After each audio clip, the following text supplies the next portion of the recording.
VUL, Variable Unit Life Insurance, para saan ba to? Ano ba talaga yung pinaka-purpose niya? Disclaimer lang, I'm not sure if everyone is going to agree with me, but gusto ko lang i-correct yung thinking. Para sa akin, VUL is not an investment plan or savings plan. Hindi ito makakapagpayaman sa atin. It will not change our life. Instead, it will stop our life from changing.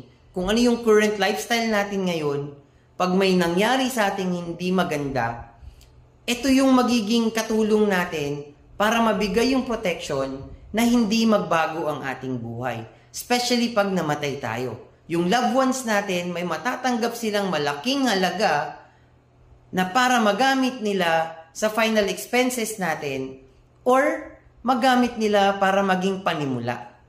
Ang kagandahan lang sa insurance nowadays, it has a living benefit with